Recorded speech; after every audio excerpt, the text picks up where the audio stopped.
So, to the person that came up with the genius idea to go ahead and create this thing, I really and truly hope for your sake that JBL grips onto your job position very, very strongly, because what you cooked up here is strong enough to steal Gordon Ramsay's 18th Michelin star. That's how great I think this speaker is. So, what's up, folks? Andy here. Thank you for coming back to the Spacey Tropics Review channel. Today, we're going to get behind a little bit of everything on the JBL Grip. There's just one con to me, and it's honestly minute, minuscule, whatever word you can come up with. This thing doesn't come with a charging cable. Now, according to JBL, it's because they want to be eco-friendly, stop the e-waste, too many cables, etc., etc. I call bullcrap, but I go a little bit more into that when I will do my JBL Charge 6 review, because it's called the Charge 6 and doesn't come with a charging cable. So I'll get a little bit more into my idea about the whole charging cable situation, but at least as far as this speaker is concerned, yeah, if you have any spare old USB-C lying around, USB-C cable lying around, it'll charge just fine. All right, so let's go ahead and talk about the design real quick for the JBL Grip. Versatility, check. Great sound for its size, check. Cool features, check. The list can kind of go on for how much this little thing can check off. So for starters, the speaker is quite light, but still heavy enough, or has a heft to it, that really shows what we know JBL for, which is premium quality speakers. One of the cooler physical, or coolest I should say, physical features that this speaker has is it's got to be the backlit LED on it. It's awesome. I love the way they included it and how it was implemented in the back of the speaker just to highlight the name Grip. Great, nice personal touches that JBL took with this one. However, there are some minor drawbacks that I noted. And when I say minor, I mean they are absolutely minor. I kind of wish that there were more color options for the LED light, more ways for me to customize, rather than the preset ways of flashing, bouncing, blinking, whatever JBL's presets are. I wish there was a little bit more that I could do to customize it. Each color grip kind of has its own preset types of colors. So if you go for the white one, you may be able to get the white LED, or if you go for the one that I have here, you get the red LED backlight, and so on and so forth. It's just, I wish I got the full spectrum. I wish it wasn't just secluded to what base color JBL grip that you buy, kind of. Other than that, it's very portable. It is super duper portable, to the point where I kind of just wish it also came with a carabiner. Let me hook this up to the back of something instead of having to tie it. The carabiner would just go clip and we're done. And last but not least, all these buttons you see here, super tactile, super well responding. Again, it's real. Even the LED button in the back here. There is an LED button in the back here to control this and turn it off if you so choose. It's been a long time since a JBL product has truly impressed me. Honestly, it is a 10 out of 10 design. Great job, JBL. I honestly have nothing bad to say about it. Now, specs for this speaker. It is definitely small, but definitely loud for its size. JBL rates this thing at 16 watts RMS on their website, meaning 32 watts of peak power from this? Something the size of a soda can? That's really good. Even the frequency response for this speaker, even though it's just one woofer and two passive radiators on the top, not even a tweeter. It's a full range driver, of course, but the frequency response, I don't know. I don't know if I could believe it, but JBL says it on their website, so I guess it is true. This thing can go as low as 70 hertz all the way up to 20 kilohertz. That's honestly super impressive for a speaker of this size and this caliber.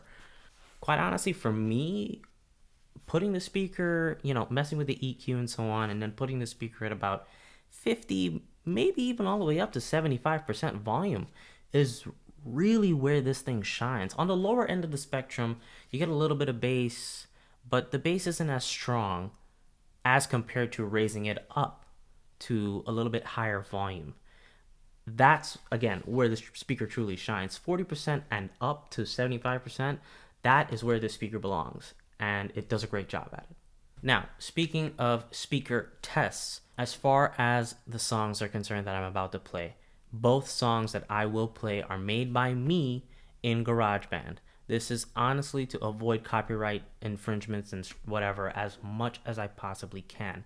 And I will show you in the video that I have made those tracks while we do the speaker test, so you could see for yourself that I'm not kidding. One track is set to be played mono, the other track is set to be played in stereo. This is just to give you a feel of what a mono speaker like this can do on both ends of the spectrum. Obviously, you could tell with the mono song, it's probably going to do better. But with the stereo song, you'll see how it tries to do stereo separation, even though it's a mono setup. And another thing, if you guys have been here long enough, you know in my speaker videos, and more importantly, in everybody who posts videos about speakers, the sound reproduced over YouTube is compressed. It is not the full actual audio of the speaker that is being tested, which means you do have to go out somewhere, maybe Best Buy, Target, wherever the case may be, and try to find said speaker that you were looking for and test it out for yourself and listen to it that way. So without further ado, let's go ahead and get into the sound test.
All right, so you heard it for yourself. Now, besides my own tracks that I made, what I can tell you is this speaker excels in genres like alternative rock, regular rock, um, maybe even some. I wouldn't say all. I don't think I'll go as far as dubstep, but EDM tracks, trance, those kinds of things. This thing will excel in that. Hip hop, pop, no, that's honestly a no-brainer. Ambient songs, cool. Just make sure you pump it up to about 40% volume if you want to hear those deep, low tones of ambient songs. So, yeah, honestly, for this, again, you have to go into buying a speaker like this with a mindset that it's not going to blow out of the water something like this, for example, the Beats Pill. This has way more bass. This sounds a little bit better in terms of separation. It's going to do better overall compared to something like this. But I gotta give credit where credit is due. It's small but mighty. What a speaker what a sound signature, and the fact that you have an app that gives you the ability to EQ the sound and eke out just a little bit more. Again, 10 out of 10 product. I really, really like this thing. The sound for its size is fantastic. Now, let's go ahead and talk a little bit about the feature set that comes with the JBL Grip, which, to be honest, it's not that much, but it's enough. It actually is truly enough. So, like I said, the biggest external factor or external feature for this speaker is that built-in LED in the back that highlights the Grip logo, as you can see here. What's nice is they also give you an external button to go ahead and just toggle through some of not only the colors, but some of the patterns that the colors can go through in order for you to, I guess, get the full, enjoyment out of it. And if you want, you can turn it off.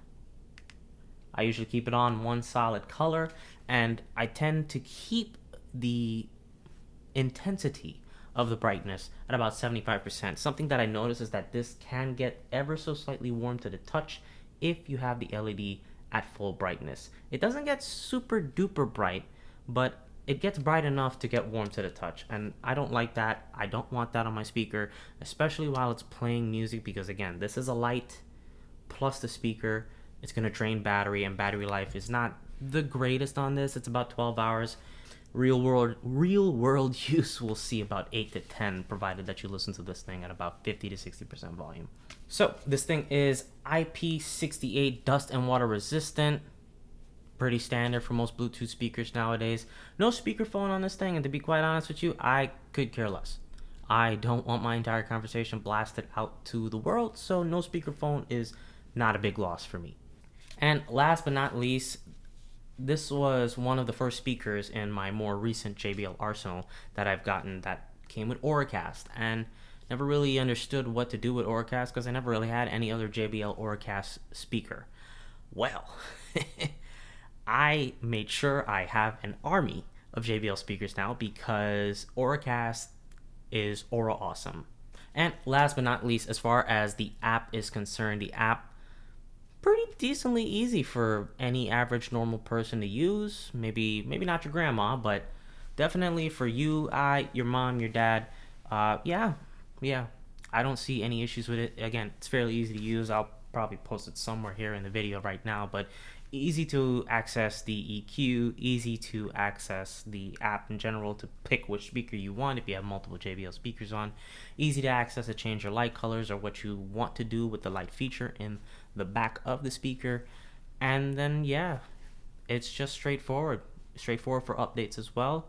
Something that I like because obviously if you want to update the firmware, you don't want it to be very hard for people to find where to update the firmware. So kudos to JBL for making a pretty decently good app that is pretty decently good at being user-friendly. All right, so like I said, it's awesome. I love its form factor. I love its size. It is the best travel speaker that you possibly can get your hands on right now. It's the best Christmas gift that you can get your hands on. Well, matter of fact, it's the best gift you can get your hands on for any teen, any adult, anybody. They're gonna love this little thing. It is an awesome Bluetooth speaker. Quite honestly, it gets even better because the price is just fantastic as well. $99 for this bad boy, and it's a JBL product.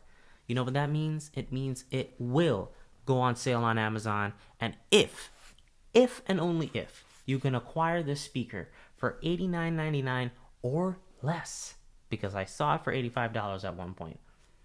And I saw the black one for $79.99. So pay attention to Amazon, people.